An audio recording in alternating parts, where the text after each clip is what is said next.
Bom, agora eu espero que vocês estejam me ouvindo. Hoje a gente está iniciando esse projeto Back to Basic, que é um projeto de aulas na internet aqui disponíveis, né? E essa questão principal, né, de trazer temas usuais do dia a dia, eu quero muito que vocês me deem sugestões, né, daquilo de temas que vocês têm interesse de escutar aqui mais a fundo. Eu vou trazer, não é só para estudante de medicina, não é só para médico, é para o público em geral. E hoje o tema eu vou trazer esse aí, que eu falei no último Congresso Brasileiro de Clínica Médica, sobre as diretrizes nutricionais, e eu trouxe aí para vocês. Engordei, e agora? O que a gente tem que fazer de maneira prática? Eu acredito muito que o conhecimento ele ajuda a mudar o dia a dia da gente. O conhecimento é a passo inicial para a gente começar uma mudança. Então, igual eu falei com vocês, o Back to Base, que é esse projeto novo, é trazendo com muito mais simplicidade temas mais complexos. E o simples não é fácil, fazer o simples não é fácil. Todo mundo sabe que tem que alimentar direito, todo mundo sabe que tem que fazer exercício, todo mundo sabe que tem que dormir, mas por que a gente não faz? E aí a ideia minha aqui nesse novo projeto é trazer de forma muito acessível e prática para vocês, tá? Então, aulas ao vivo, gratuitos, temas da vida real. Vou passar online ao vivo na quarta-feira. No domingo eu tiro do canal, única e exclusivamente para estimular vocês a assistirem aqui comigo ao vivo, beleza? Bom, sem conflito de interesse, isso aí eu roubei do meu amigo Zé Neto, né? O conflito de interesse meu aqui vai ser com sacolão e com açougue, que é zero conflito de interesse com indústria farmacêutica, com qualquer outro tipo de corporação, tá? Então eu vou trazer para vocês aspectos muito práticos e diretos sobre essa questão da alimentação nossa no dia a dia. Primeira pergunta para começar é essa aí, que é o título de um livro do Arthur Guerra e do Nizam Guanães. Você aguenta ser feliz? Porque ser feliz, gente, para você se considerar uma pessoa feliz, você tem que fazer por onde? Tem que haver esforço. Você está feliz com o seu corpo? Você tem que fazer por onde? Você está feliz com a sua alimentação? O que você está fazendo para estar feliz com a sua alimentação? Exige sim, toda mudança exige esforço. E nos hábitos de vida, gente, não é diferente. A gente precisa se esforçar para manter os hábitos saudáveis e ao longo do tempo, obviamente, o que vai acontecer? Ao longo do tempo a gente vai ter o hábito incorporado no nosso dia a dia, né? Então, essa primeira pergunta, só para despertar um pouquinho aí para vocês, não é fácil, não, existe sacrifício. 1504, o Michelangelo, Davi de Michelangelo, ele foi esculpido, está lá em Florença, né? Ele é assim, ele está lá em Florença, magrinho. Se fosse esculpido hoje, em 2023, muito provavelmente o Davi de Michelangelo teria um perfil diferente. E aqui, gente, não entra a questão de gordofobia, eu estou falando de saúde. E a obesidade ela precisa ser encarada dessa forma. A obesidade ela aumenta o risco de todos os tipos de tumores, o risco de hipertensão, o risco de diabetes. Ou seja, tem que ser encarada como um problema, sim. É questão de saúde, tá? Você tem algumas pessoas acima do peso saudáveis? Sim, tá? Mas a partir do momento que aquele sobrepeso, a obesidade começa a aflorar, os problemas vão aparecer. E aí eu vou trazer para vocês alguns aspectos práticos e questionadores. Eu gosto de levar para um lado bem extremo para depois a gente equilibrar, beleza? Então, em 1962, lá nos Estados Unidos, eles tinham 44% da população, 45% com sobrepeso e 13% de obesos. Foi ali na década de 60, final de 70, início de 70, que eles lançaram as diretrizes nutricionais que são levadas em considerações até hoje. Tá? Muitas pessoas acreditam nisso piamente. E é aí que a gente entra para começar a questionar isso de alguma forma e o mais importante, questionar com dados, beleza? Quais seriam essas diretrizes que foram instituídas lá em 1965 e elas são vigentes até hoje? A grande maioria dos profissionais de saúde e a população em geral encara isso aqui como certo. Bom, menos gordura saturada. O que é a gordura saturada? É a gordura animal. A gordura contida na carne, aquela capinha da picanha, a pele do frango. Essa é a gordura saturada. Aquele momento ficou gordura saturada tinha que ser abolida, porque ela aumentava o colesterol e aumentava o risco cardiovascular das pessoas. Foi uma associação feita de maneira, eu não diria infeliz, mas de maneira pouco robusta do ponto de vista científico na época. Nós vamos questionar sobre isso. Fato é que o mundo, praticamente, Estados Unidos, Brasil, vai no vácuo, né, diminuiu absurdamente e começou a enxergar a gordura saturada como um vilão muito importante. Além disso, recomendamos comer mais plantas. Bacana, isso é uma recomendação absolutamente louvável, tá? E o mundo inteiro começou a consumir mais planta por conta disso. E por último, mais exercício. Dados daquela época, né, comparado com hoje, as pessoas vêm fazendo mais exercício, apesar da atividade física no dia a dia ter caído muito. A comodidade de controle remoto, de carro com vida elétrico, que seja, transporte, diminuiu muito a nossa atividade física. Mas isso só foi implantado como regra ao longo desses anos todos. E o que aconteceu? O americano seguindo isso aí, fazendo mais, tirando a gordura saturada, comendo um pouco mais de planta, fazendo exercício, o resultado ao longo do tempo foi esse. Em 2020, as últimas diretrizes dele lá, 73% da população dos Estados Unidos com sobrepeso, quase 3/4 e 42% dos americanos com obesidade, que é o IMC acima de 30. É uma obesidade é importante nessa situação, não é sobrepeso, beleza? No Brasil não foi diferente. Em 2003 a gente tinha 54% das pessoas com sobrepeso no Brasil, 12% de obesos. E agora, em 2019, 60% já de sobrepeso e 26% de obesidade. A gente está melhor do que os Estados Unidos, mas muito ruim e piorando. É aí que ligo o alerta. É aí que eu trago algumas reflexões para vocês. Será que realmente a gordura saturada é a verdadeira vilã da história? Se fosse, a gente diminuindo igual nós diminuindo a gordura saturada, a obesidade ia diminuir, gente. Não tem outra dúvida. Não aconteceu isso. Então, contra a realidade, não tem como a gente inventar coisa. A realidade está posta aí com dados, beleza? E o que aconteceu? Eles esqueceram do principal vilão que está aí, ó. É o açúcar. O açúcar, sim, é o principal vilão nesses últimos anos. E eu vou trazer dados para vocês. Em 1954, a indústria lá americana, ela começou a produzir muito aí, o açúcar era o açúcar das beterrabas, né, da beterraba doce. Começou a falar que o açúcar é o que mantém o ser humano vivo, com energia para enfrentar os problemas do dia a dia. E sim, a gente precisa da glicose, sim. Só que a partir do momento que extrapola a quantidade de glicose, a coisa começa a complicar. E a obesidade, ela aparece. E eu vou mostrar para vocês com número o que aconteceu com o consumo de açúcar nesses últimos anos. A gente parou de comer gordura saturada e passou a comer muito açúcar, tá?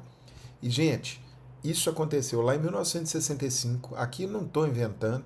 Isso foi o JAMA, agora em 2016, publicou essas diretrizes lá, falando, sacrificando a gordura saturada e literalmente tirando o açúcar da história. Ninguém falava do açúcar, né? Considerava o açúcar como sendo uma coisa boa na época. Em 1965, esses estudos que publicaram, né, essas diretrizes, elas foram patrocinadas pela indústria açucareira dos Estados Unidos. Então, no JAMA de 2016, publicou-se o artigo onde os 3 médicos envolvidos nessas diretrizes, eles estavam recebendo dinheiro da indústria açucareira dos Estados Unidos. Isso é muito preocupante, porque não é para falar mal do açúcar, mas simplesmente aboliu o açúcar da história. E aí o resultado a gente viu. No mundo ocidental aqui, a obesidade disparando e explodindo. Então, o açúcar sim é o verdadeiro vilão. Aí você vira, Breno, mas eu não como esse tanto de açúcar, não. É aí que a gente vai entrar com coisa bem prática para vocês entenderem. Olha que interessante, Estados Unidos, consumo de açúcar nos Estados Unidos per capita, ou seja, é o consumo americano. Em 1700, o americano comum ele ingeria 1,8 quilos de açúcar no ano. beleza? Naquela época o açúcar era difícil de conseguir, era uma especiaria, né? Só os ricos conseguiam consumir açúcar. O ser humano não conhecia o açúcar antes disso, a gente não comia açúcar antes disso, a não ser o açúcar contido nas frutas, por exemplo, né? Mas o açúcar propriamente dito, esse branquinho, não existia, era difícil conseguir. 1700, 1,8 quilos. 1822, cento e poucos anos depois, já estava em 5,4 quilos.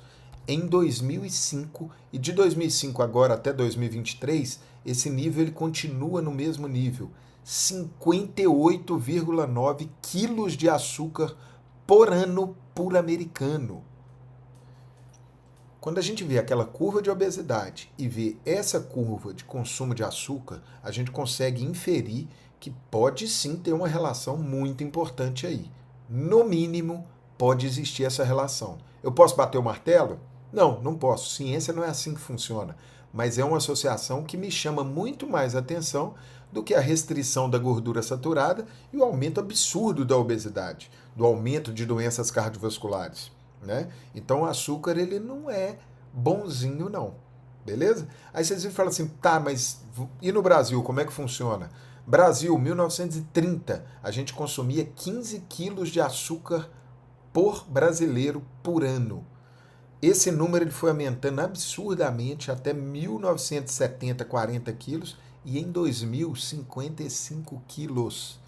Esse número ele varia ali entre 50 e 60 quilos até hoje. Tá? O número é de 2000, mas agora, 2020, início dessa década, o número ele estabilizou, pelo menos isso, mas num número muito acima.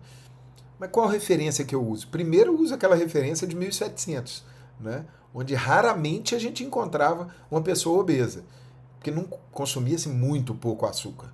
Tá? E aí a gente traz os 55 quilos agora para 2000.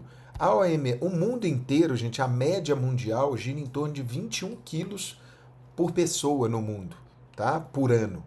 E a OMS, a Organização Mundial de Saúde, ela recomenda 18 quilos por pessoa por ano, sendo que o ideal seria metade disso, 9,1 quilos por ano.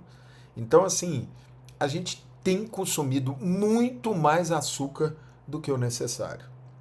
Aí você vira, pô, Breno, alguém deve estar comendo minha cota, porque eu não como essa quantidade de açúcar, não. Será? E aí eu vou trazer algumas coisas aqui para a gente refletir. Isso é uma frase que a gente escuta todo santo dia no consultório. Mas, doutor, eu não como nada e eu não consigo emagrecer, eu não como nada, nada, nada. Aí você vai procurar, gente, principalmente os açúcares que estão embutidos nos alimentos. E aqui a gente tem um exemplo. O primeiro ali é a água. Graças a Deus a água nossa ainda não tem açúcar. Mas os alimentos industrializados, ultraprocessados e o carro-chefe, o refrigerante, o suco de caixinha, gente, eles são bombas de açúcar. Tá? 75% desses alimentos têm açúcar adicionado. Não dá. Na verdade, 75% dos alimentos ingeridos nos Estados Unidos, ele contém açúcar adicionado. No Brasil, um pouco menos. A nossa cultura ainda é melhor. A nossa cultura alimentar é bem melhor do que a do americano, apesar de a gente estar indo nesse mesmo rumo, que a gente tem que tomar cuidado. E aí eu trago esse alerta. E quanto que é esse número? Olha que interessante, gente. Se você pegar uma latinha de Coca-Cola de 350 ml e aquele saquinho, eu pus o açúcar União, aí também tem conflito de interesse com eles não, porque foi a imagem que eu achei na internet. Aquele saquinho de boteco, né, de açúcar que fica lá no boteco, ele tem 5 gramas. Numa lata de Coca-Cola de 350 ml, gente, a gente tem 1, 2, 3, 4, 5, 6, 7, 7,5 saquinhos de açúcar ali dentro. Não tem como, se o objetivo seu é emagrecer, não tem como emagrecer tomando refrigerante. Você não vai emagrecer, tá? Então, mas eu tomo só zero. Zero, a quantidade de açúcar é muito menor, infinitamente menor, mas tem a questão dos adoçantes. Alguns adoçantes, principalmente o aspartame, sendo relacionado com alguns tipos de câncer. Ainda está muito precoce para a gente afirmar, mas é aquela história onde há fumaça, há fogo. E uma quantidade, às vezes, grande também de sódio, né? Então, refrigerante é outra coisa também que a gente não precisa dele para viver, tá? Isso é vício nosso, literalmente, é hábito nosso, literalmente. Não precisamos de refrigerante para sobreviver, tá? E a indústria é muito pesada em cima da gente. Saindo do refrigerante, Breno, refrigerante eu não tomo. Todinho, eu pus todinho aqui, coitado, mas não é o todinho só, né? São os achocolatados, Nescau, ovo maltine, qualquer um deles. Os achocolatados, esse que a gente dá para as nossas crianças, esse que a gente toma de manhã achando que a gente tá super saudável, um leitinho com um pouquinho ali de chocolate, 200 ml de todinho tem 5 envelopinhos de açúcar ali dentro.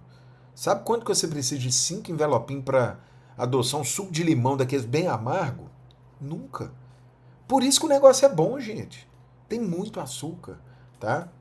Então, os super ultra processados aí, eles são abarrotados de açúcar. Não dá para querer emagrecer mantendo a dieta com essas coisas ultraprocessadas, tá? Olha que interessante, os energéticos, eu pus Red Bull, mas qualquer um deles, tá? 27 gramas também, são 5 saquinhos e meio de açúcar ali. Ah, não, mas não tô comendo nada. Aí vai pra noite, pra balada. Outro dia eu vi residente meu tomando Red Bull 7:30 da manhã. Tá errado. Sabe quanto que você vai emagrecer desse jeito? Nunca. Beleza? E o que me deixa mais aflito é justamente isso. Porque a gente pega, às vezes, a galera tirando a capinha da gordura da picanha, tá? Porque tem gente que não gosta, beleza, mas se você não comer aquilo ali, porque achar que aquilo ali vai para sua coronária, vai entupir a coronária, você vai morrer, e você tira a capinha da gordura e tá tomando uma Coca-Cola, gente, um refrigerante, não faz sentido nenhum. Esse aqui foi um caso que aconteceu comigo outro dia. O paciente chegou no consultório, doutor, eu tô diabético. E me perguntou, será que eu tô mesmo? Não é possível que eu tô diabético. Aí eu fui conversar com ele, e na anamnese, principalmente de alimentação, eu sempre pergunto, né, sobre suco. E suco, você toma?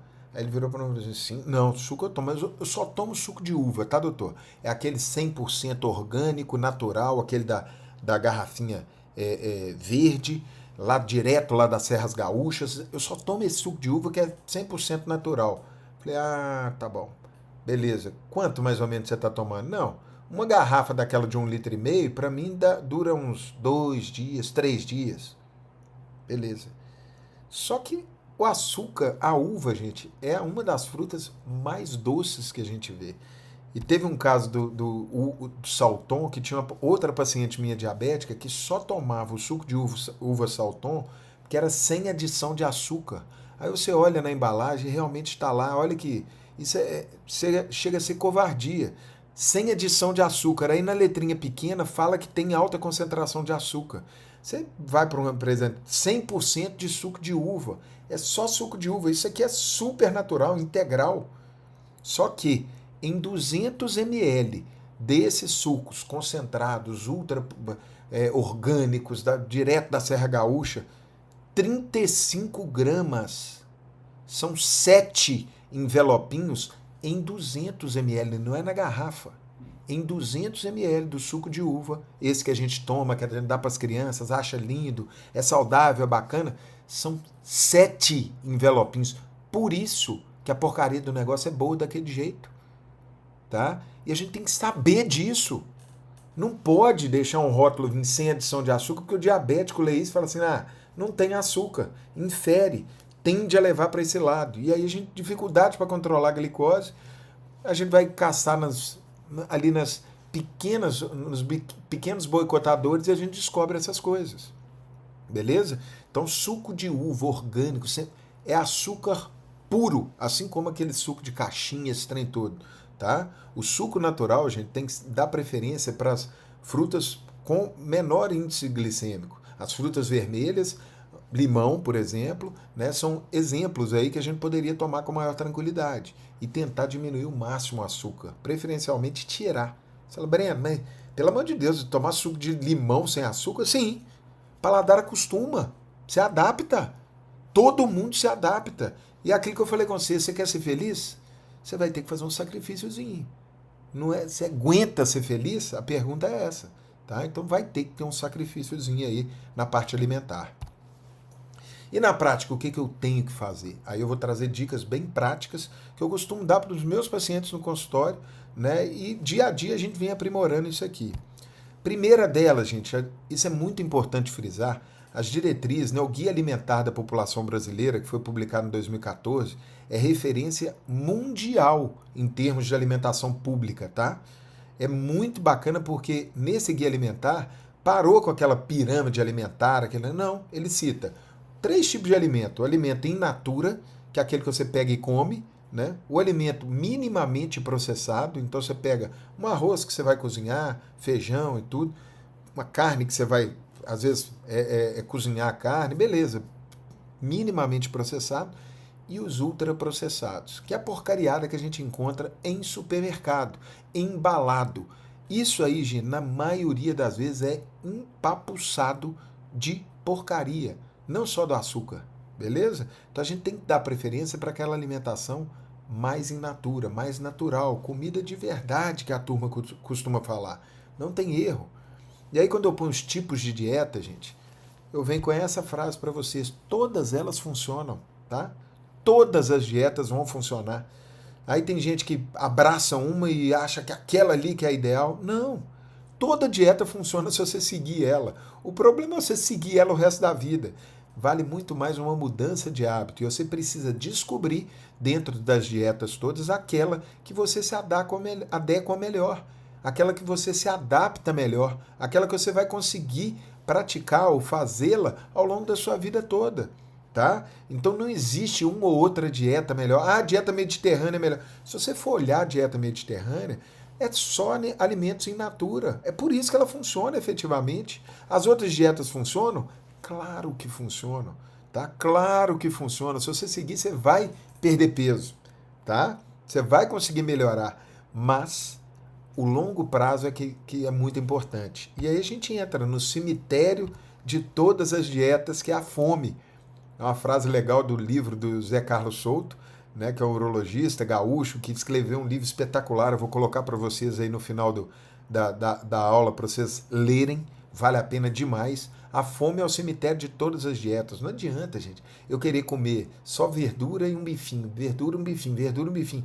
Não vai dar certo. Não é assim que funciona. A gente tem que trazer para a nossa realidade aquilo que funciona para você, individualizado. Beleza? Junto com seu médico, junto com sua nutricionista, seu nutricionista, trabalhar junto isso e principalmente os hábitos. É aí que está o negócio. Não necessariamente é o tipo de comida, é a relação sua com a comida que está errada.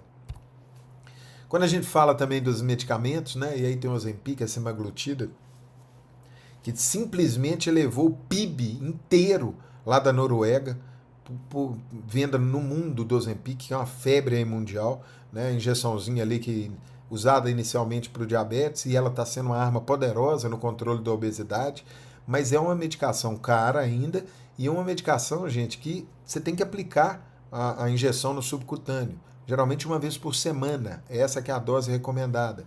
E aí você vai aumentando a dose. Fato é o seguinte: o Ozempic, assim como a cirurgia, gente, ela é um mecanismo que vai ser uma ponte para a sua mudança de mentalidade. Se você não mudar a mentalidade, parou de usar o Ozempic ou a semaglutida, que seja, não tem conflito de interesse com nenhum deles, né? Agora tá chegando os novos aí, que até esqueci o nome dele lá, Jamaro, sei lá o nome dele, não lembro o nome de cor, mas que está chegando com bons resultados aí nas pesquisas. Se você não mudar a mentalidade, parou de tomar a porcaria do remédio, você vai engordar de novo.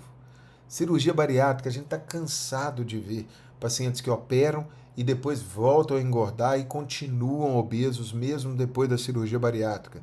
Por quê? Não conseguiram mudar a mentalidade. E essa mentalidade do relacionamento, principalmente do relacionamento com a comida, ela precisa ser trabalhada sempre, mesmo com as pessoas magras, tá? Sempre, sempre, sempre. Beleza? Então, assim, pode ser uma ferramenta importantíssima em algumas situações. A obesidade, principalmente a obesidade mórbida, ela tem que ser tratada de maneira agressiva, né? Mas a gente precisa muito pensar na estratégia para não prejudicar esse paciente lá na frente no longo prazo. Se você não trabalhar a cabeça dessas pessoas, parte principalmente de consciência em relação ao alimento, não vai resolver. Beleza? E aí eu ponho a figura do professor Enio Cardillo, trabalhei no laboratório dele durante 4 anos, durante a minha faculdade. O professor Enio faleceu ano passado, era uma referência nossa aqui em Minas Gerais em termos de nutrologia, um chocólatra, gostava de chocolate assim como ninguém, de um bom vinho, e ajudava as pessoas a manter o peso, a emagrecer, com a abordagem da terapia cognitivo-comportamental, que é a que mais funciona, gente, no médio e longo prazo. Você tem que mudar seu jeito de lidar com o alimento. E o professor N tinha essa pérola, né? Nunca morda um chocolate. Porque se você morder o chocolate, você vai de cabeça para o inferno. Ele falava desse jeito. Qual que é o jeito certo de comer o chocolate? Pegar um pedacinho pequenininho, preferencialmente acima de 70% de cacau, que a quantidade de açúcar diminui muito. Então, chocolates mais amargos, acima de 70% é o ideal. Pegar um pedacinho pequenininho, colocar na boca e deixar o chocolate derreter. Dessa forma, você vai ocupar todas as papilas gustativas e a sensação de saciedade vai chegar mais rápido. Você vai conseguir comer menos prestando atenção na comida. Isso é fundamental. Isso é trabalhar o seu relacionamento com a comida, muito mais do que o tipo de comida que você está comendo. Porque você comer um chocolate de maneira educada, esporadicamente, ou às vezes até diariamente, mas de maneira educada, não vai ser isso que vai te deixar obeso, não vai ser isso que vai tirar a sua saúde, tá? Mas você precisa aprender a lidar com o alimento, a ter esse relacionamento saudável com os alimentos. E isso faz parte do autoconhecimento nosso. A gente tem que aprender a desenvolver isso ao longo da nossa vida, beleza? E às vezes com a ajuda do profissional. Educar suas vontades. Aqui é uma foto interessante da Bebela, porque tem 3 aí venenos, né? Vamos dizer assim. O doce, apesar de pus o Viçosa aí, que é o melhor doce de leite, né? Na minha opinião, mas assim, doce, se me deixar com canudinho assim, eu como os canudinhos inteiros, então a gente precisa educar a vontade, às vezes trabalhando o ambiente, e ali eu coloquei refrigerante e a bebida alcoólica. São 3 coisas, gente, que a gente precisa educar, aprender a educar nossas vontades. É gostoso, eu gosto, eu quero, mas eu não posso. Eu não posso ingerir isso de maneira discriminada, que vai trazer problema. Lembrem-se que eu falei com vocês, você aguenta ou não ser feliz? Porque tem que ser forte para ser feliz. Ah, Breno, mas se você não tomar refrigerante, se você não comer doce, se você tomar uma cerveja, sua vida vai ser amarga, você vai ser infeliz. Gente, se você está precisando de doce, de refrigerante, de bebida para deixar sua vida feliz, tem alguma coisa errada. Sinto em lhe dizer, beleza? Tem que trabalhar alguma coisa aí, porque a vida felizmente não se resume a isso. Então, aprender a educar nossas vontades é um pulo grande e a gente faz isso através dessas terapias cognitivo-comportamentais de maneira constante ao longo da nossa vida, cada vez se conhecendo melhor. E aí, a partir do momento que você consegue literalmente educar suas vontades, abrir uma ou outra exceção, ou seja, você comeu uma besteira sendo a exceção e não sendo a regra, não tem problema nenhum, porque quando você tiver, por exemplo, numa festa, se você está levando a vida tranquila, regrada, sossegada, não é aquela rotina sua de comer doce, na festa você pode comer um doce, você pode tomar uma cerveja tranquilo, sem preocupação. A disciplina do dia a dia, a disciplina de conseguir educar nossas vontades, vai gerar essa liberdade no médio e longo prazo. A gente vai poder fazer aquilo que a gente quer, de maneira, obviamente, moderada e controlada. Beleza? Legião Urbana já trazia isso, né? Disciplina é liberdade. Outra vedete aí, né? Suplementação. Suplementação, gente, não faz milagre, tá? Não faz. Não ache que a sua saúde vem embalada numa cápsula ou dentro de um pozinho. Não vem. Não vem. A galera quer suplementar, quer tomar suplemento, literalmente como fórmula milagrosa e sem fazer o dever de casa. Não vai acontecer. Você está gastando dinheiro à toa, na maioria das vezes. Porque a suplementação, e a suplementação alimentar, vale esse adendo aqui, a suplementação alimentar, ela não é regulamentada pela Anvisa, pela agência de regulação nossa aqui de medicações, por exemplo. Não é. A suplementação, você coloca o que você quiser ali dentro daquele suplemento, tá? Óbvio que tem algumas indústrias sérias, mas aqui, sem regulamentação, literalmente vira um balaio de gato. Você não tem como garantir que aquilo que você está comprando está ali dentro da cápsula ou está ali dentro daquele pó, tá? Então tem que tomar muito cuidado com isso, porque o que a gente tem visto muito hoje é tentar arranjar uma fórmula mágica, uma bala de prata, para corrigir principalmente os nossos maus hábitos. E é isso que está acontecendo hoje. A gente vem medicalizando os nossos maus hábitos. Então, não estou conseguindo dormir direito, tem que tomar um remédio para dormir. Aí chega no outro dia, tá aquele caco, aí tem que tomar um remédio para acordar. E aí tem que arranjar remédio para tudo. E aí na hora que você vai ver, a pessoa está dormindo mal, está se alimentando mal, está estressada, não está fazendo exercício nenhum. Ou seja, o básico não está sendo feito. E a galera começa a medicalizar. É muito mais fácil achar que a solução está num comprimidinho, né? E não naquilo de acordar cedo, levantar, fazer uma atividade física, se alimentar bem, tentar manter uma qualidade de sono bacana, desligar essa porcaria de TikTok, de internet, num certo horário para conseguir dormir. Porque senão você fica ali ó, passando dedinho ali, ó. Na hora que você vai ver, 1 hora da manhã. Ai, meu Deus do céu, amanhã tem que acordar às 7 horas. Aí vira um caco no outro dia e vem queixando, não tô conseguindo concentrar, tô com a memória ruim.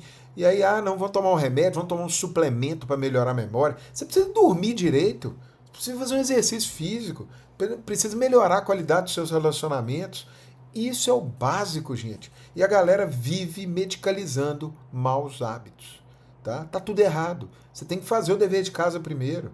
Pode ser que os remédios sejam necessários, mas só depois de fazer o dever de casa.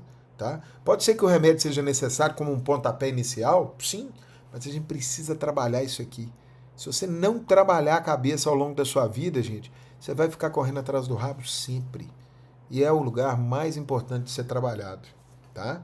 Então vamos tentar diminuir essa medicalização do mau hábito. Dá um exemplo, outro dia chegou um paciente lá no consultório, falando assim, vim aqui só para você me prescrever um remédio para dormir. Falei, não, calma, peraí, senhor. Vamos conversar, vamos ver o que está acontecendo e tal. E na anamnese lá, da parte de alimentação, eu pergunto, aqui, e café, você tem tomado café? Nossa, doutor, tomo café demais. Uai, e quanto de café? Uns 2 litros de café. Eu falei, pô, você está pedindo remédio para dormir, tomando 2 litros de café por dia? Tá vendo que tem um contrassenso? Você mesmo sabe. Vamos usar a razão um pouquinho aqui. Não, porque eu tenho que tomar o café ali com meus clientes. Você não precisa tomar café com o cliente, não. Você não precisa encher a cara no boteco porque tá todo mundo enchendo a cara, não, ué. Pelo amor de Deus, bebe uma água, bebe um suco, bebe qualquer coisa, não bebe nada. Né? Você não precisa. Dá uma reduzida nesse café e nós vamos ver o que vai acontecer. E dá uma cortada no gogó mesmo. Não é tirar tudo, porque tem efeito colateral, né?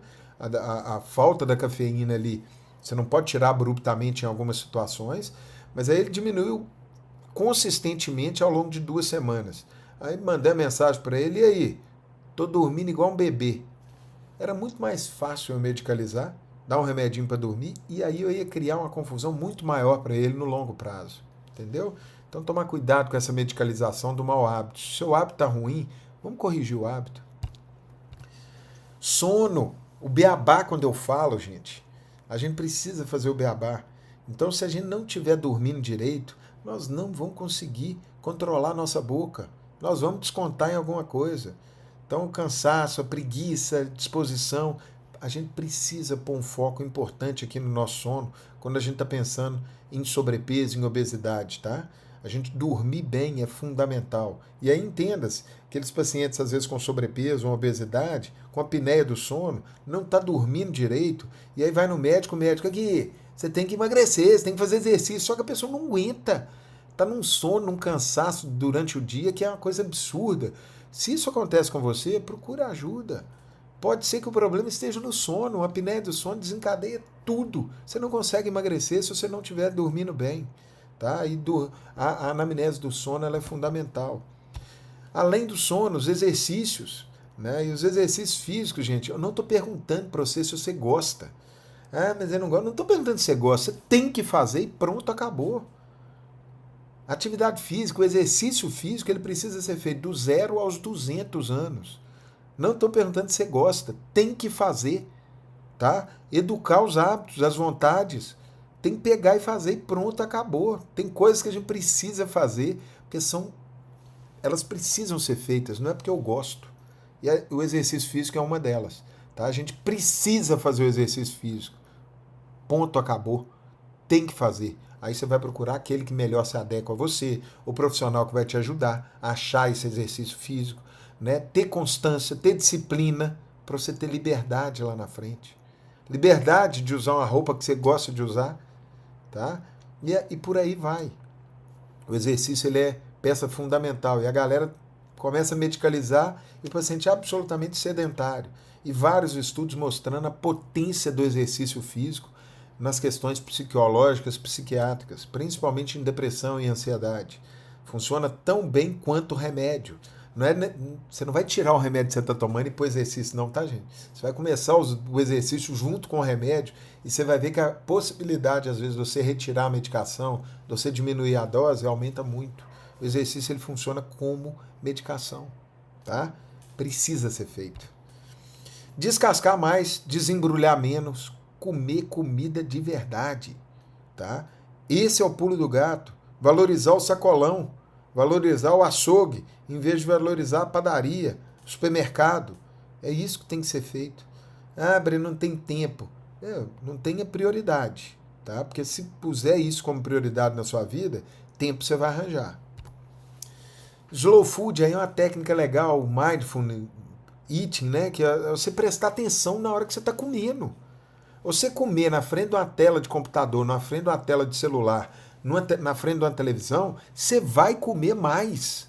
Não adianta.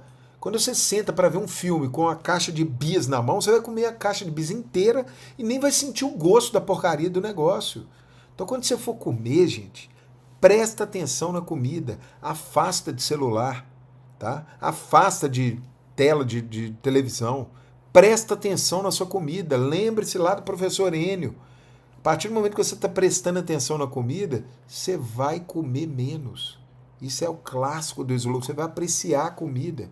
Você vai comer melhor. Você vai comer comida de melhor qualidade. Porque você está prestando atenção. Você não está empurrando comida lá para dentro por empurrar. Entendeu? Então isso aqui vale a pena demais. Está presente. O mindful eating aí é isso, né? Você está presente ali naquela alimentação. Simples assim. Comece a fazer isso hoje, tá? Aí essa série recomendo para vocês demais, que está no Netflix aí já, o Live to 100, né? Que é os segredos das Blue Zones, das áreas azuis. Ele pegou 5 locais no mundo onde a galera vive muito mais do que a média da população, tem muito mais centenário do que a média da população.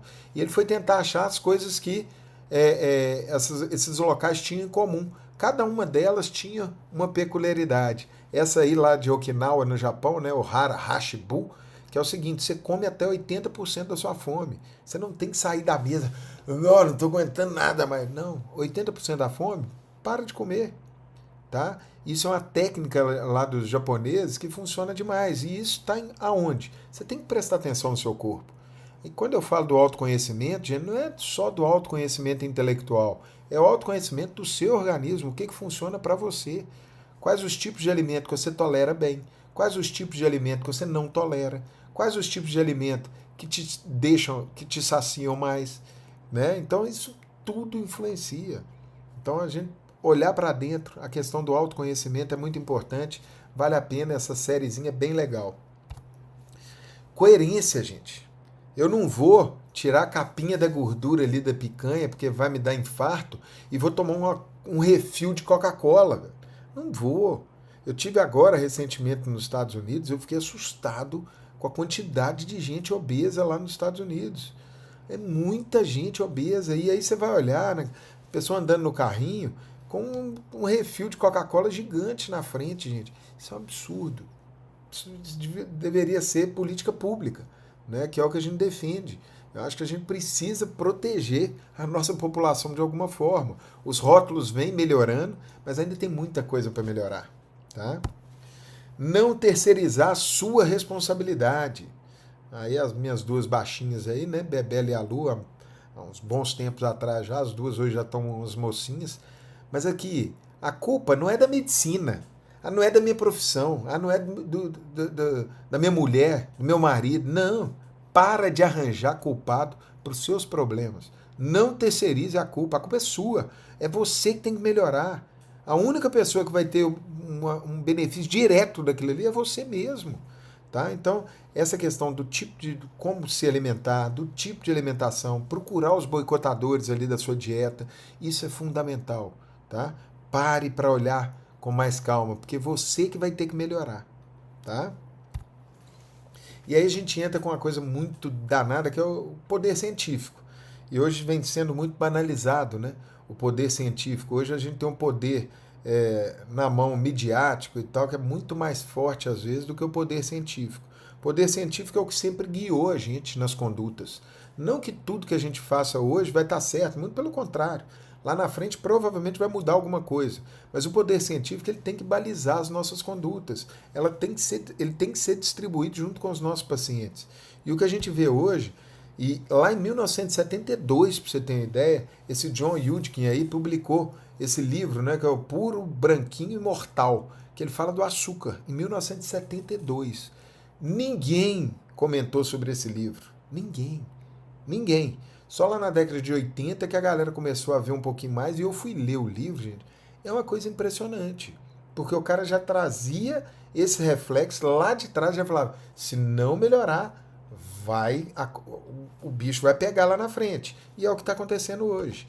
Dentro desse livro ele coloca lá que outras substâncias, por muito menos, foram banidas do mercado. Muito menos. Tá? E mais, não existe nenhuma necessidade fisiológica de açúcar, o açúcar puro, branquinho aí que a gente. Ah, e aí fala do branquinho que é o problema. Ah, não, eu uso açúcar demerara, por exemplo. É a mesma porcaria, tá, gente? Demerara, qualquer um desses é açúcar do mesmo jeito. Não existe, o organismo não precisa do açúcar adicionado na dieta, na comida, não necessita para sobreviver. Isso é uma necessidade que nós criamos, é um problema que nós criamos. E agora a gente precisa usar a estratégia para corrigir. E aí entra o poder econômico, que pega o poder científico e põe ele piquititinho. Né? O poder econômico é infinitamente superior ao poder científico. E o poder hoje midiático, a mesma coisa. Né? A mídia hoje leva para onde ela quer, às vezes. Isso é uma estratégia de marketing, né, e de venda propriamente dito, que tem um impacto absurdo no dia a dia. Então a gente tem que pensar muito nisso.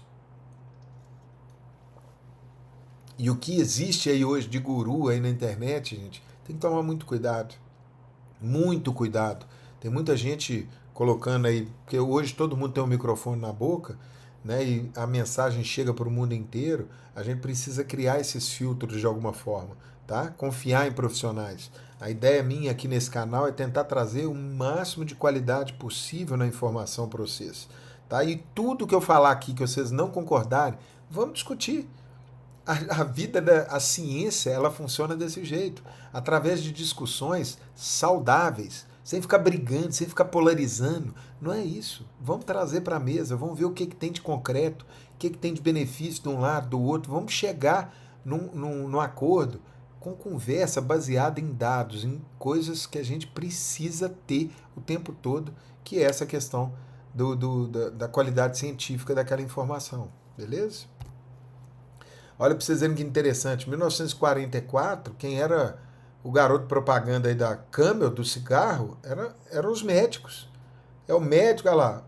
A maioria dos médicos fuma o Camel. Naquela época era normalíssimo fumar, era chique fumar.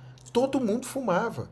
Né? 1965, olha a propaganda do Nescau, para não falar que eu estou contra o todinho, né? Tem gosto de festa, todo mundo tomando Nescau, que é açúcar puro. Isso, gente, ao longo do tempo a gente tem que ter o mínimo de evolução do ponto de vista de políticas públicas, de conhecimento, precisa ser divulgado, porque o cigarro, quando ele começou a ser atribuir o cigarro a inúmeros tipos de tumores, a galera negou aquilo ali. Até assumir, foi um pulo enorme. E o Brasil é uma referência mundial no combate do tabagismo. Né? A gente reduziu de maneira dramática nos últimos anos aqui o cigarro. A gente precisa usar esses mecanismos para tentar melhorar de alguma forma a questão da nossa saúde pública, tá? Então a gente tem que tomar cuidado, porque o que é certo hoje pode não ser amanhã. Mas tem muita coisa que está errada há muito tempo e ninguém está questionando, ninguém está fazendo nada, tá? Então aí os 3 livros que eu recomendo para vocês. Primeiro, que é o recém-lançado aí do Zé Carlos Souto, que é um colega urologista aqui, né, do Rio Grande do Sul, Uma Dieta Além da Moda. Ele fala muito da dieta low carb, de baixo carboidrato, mas traz muitos insights legais, eu acho que vale a pena ler. O porquê nós engordamos, por que engordamos e o que fazer para evitar, que é um best-seller. O Gary Taubes é um jornalista, escreve de forma muito simples. Eu recomendo para os meus pacientes lerem esses livros, e uma boa parte deles que leem conseguem atingir os objetivos, que passam a entender o que está acontecendo. E o Gordura Sem Medo, que eu acho que vale a pena demais para a gente colocar uma balança aí, né? Será que a gordura saturada, né? Manteiga, carne, queijo, eles são realmente vilões mesmo? Acho que a gente precisa achar o equilíbrio, o meio do caminho aí, né? Não pode sacrificar uma comida de verdade, de qualidade, né? Em torno de coisas pseudocientíficas que vêm sendo divulgadas há anos e com uma repercussão aí muito grande no nosso dia a dia, né? E deixa o açúcar de lado? Açúcar pode, mas a capinha da gordura ali da picanha não. É um contrassenso danado, tá? Aqui o convite para vocês, quem ainda não adquiriu, né, um presente espetacular para quem quiser presentear os amigos, né, não só médicos, estudantes de medicina, mas eu acho que aqui eu e o Luiz, a gente escreveu esse livro das habilidades não técnicas que podem ser utilizadas em qualquer profissão. Tá aí o link no meu site lá, vocês conseguem comprar. Eu mando para vocês aí em casa. Se vocês quiserem um autógrafo aí, vai ser um prazer. E ajudem a divulgar, porque o livro ficou bem legal. A gente já está chegando a 550 cópias vendidas, já ultrapassou 550 cópias, que para nós é um orgulho imenso, para mim e para o Dutch, que é o Luiz. E eu se vocês puderem divulgar, quem já leu também, passar, dar de presente, vai ajudar demais. E aqui, gente, para finalizar, esse aqui sou eu em 2014 com a Malu. Né? A Malu tinha menos de um ano aí e eu tava bochechudo demais nessa época. Olha o papo aqui de baixo, né? É uma coisa que chamou atenção. E eu vi essa foto recente, eu falei, gente de Deus. E eu nunca me achei gordo, né? Eu nunca fui obeso, não. Mas eu tava com sobrepeso significativo. E isso com certeza traria alguma repercussão para mim. Tá? E aí, através do autoconhecimento, e autoconhecimento não só o autoconhecimento psicológico, é o autoconhecimento do que funciona para o Breno, né? Com conhecimento também técnico, lendo esses livros que eu acabei de mostrar para vocês, né? Eu mudei totalmente o meu jeito de lidar com a comida e o que eu estava colocando para dentro, meu tipo de alimentação. E o que aconteceu foi, não melhorei muita coisa não, mas a Lu, graças a Deus, puxou a mãe. Mas hoje eu estou muito mais saudável do que eu estava há 10 anos atrás. Não tem dúvida disso, em relação a tudo, tá? O peso é um dos parâmetros, mas os exames de sangue todos melhoraram. Minha sensação, a minha percepção, né, de bem-estar melhorou absurdamente. Satisfação com o meu corpo, satisfação com a minha performance no dia a dia, principalmente para as atividades físicas que eu gosto. Então, por exemplo, corrida, futebol, são coisas que eu adoro fazer e que eu consigo fazer sem machucar, né? Não digo que estou melhorando no futebol, porque não dá, mas na corrida eu venho aprimorando. Então, assim, depende só de você. Claro que você pode precisar de ajuda, e essa função dessa aula hoje é tentar dar um pontapé inicial, colocar uma pulguinha atrás da sua orelha, trazer conhecimento para que você mesmo comece a fazer essa mudança. Amanhã, hoje, tá? Então, se você olhou para o lado aí e tem um copão de refrigerante, mexe com isso não. Tem um doce? Mexe com isso não. Tem um ultraprocessado?